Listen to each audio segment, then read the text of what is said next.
ang simula ng bagong yugto ng buhay ko. Masaya ako noong una na makakuha ako ng dorm, lalo na't isa lang akong simpleng college student. Hindi ko akalaing ang dorm na ito ang magpaparamdam sa akin ng takot. Bago ka lang ba dito?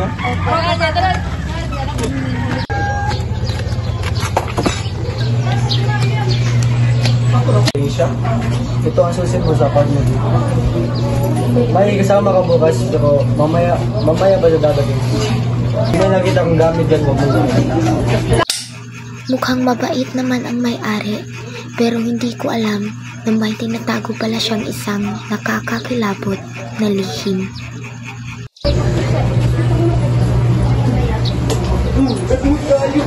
Sino ba yan? Kaya ko nga pala siya. Ikaw ba yung dito? Ika, pasok tayo.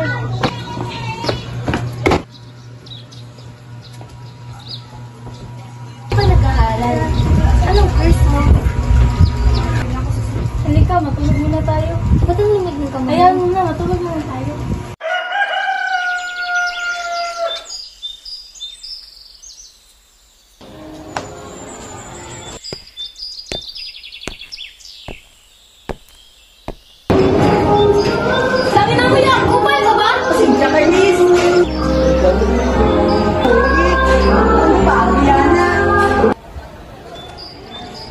Manong, pabili nga po.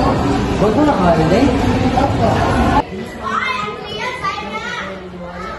Ano pong kwento? Hello? Sino to? Hi, ako nga pala si Isabel, yung doormate mo. Ha? Ano? Dormit? Ano may kasama ako rito eh? Ha?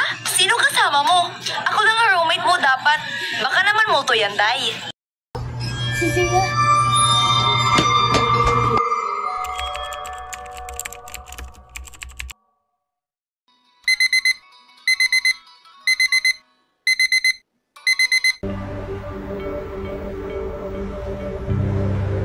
Hello? O ano? Pumunta ka dito, may sasabihin ako. Anong sasabihin mo? Pumunta ka lang dito at bilisan mo. Isang buwan ba yun na pinalaman tungkol yung siya?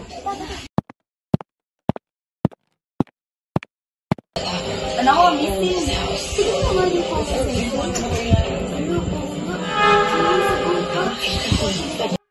Umuwi ka agad ako. Akala ko kasi makita ko ulit si Zia.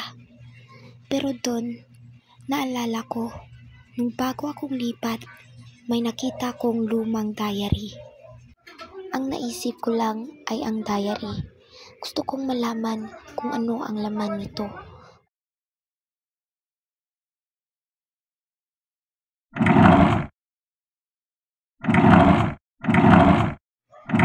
At yun, nakita ko na nga. Dito, may nakasulat. Hindi ko na alam kung sino pang pwede kong pagkatiwalaan. Akala ko, ligtas ako rito, pero sila pala ang demonyo. Lagi siyang pumapasok na gabi. Akala niya, di ko naririnig, pero ginigising ako ng kaba sa dibdib ko. Ilang gabi na, paulit-ulit. Yung 5 na lalaki, mga hayop sila. Nakangiti pa habang ginagawa yun. Isang beses, pinagsasabay-sabay nila ako. Tinali nila ako. Kinahasa nila ako ng paulit-ulit. Wala akong nagawa. Akala ko, mamamatay na ako. Sinubukan kong magsumbong. Pero sino maniniwala sa akin? Si Josh? Siya ang may hawak ng lahat dito. Siya ang nagpapalakad sa dorm. Lumapit kayo, tatalon ako dito. Kung sakaling hindi ko na ito hawakan muli, sana ang makapasa nito, hindi ako nawawala. Hindi ako tumakas.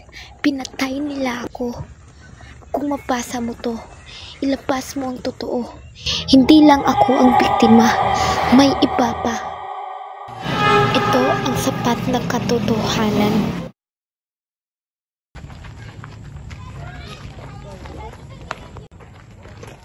Tanan ni boss. Kaila mo atong tagiya sa dorm nito. Si Boss Josh. Dito na. Dito, kita niya sa... Asa man na dorm? Dito.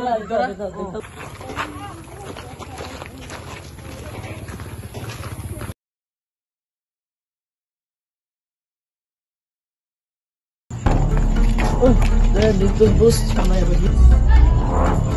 Boss Josh. Boss. Ikaw Josh, may ka, boss? Class 5.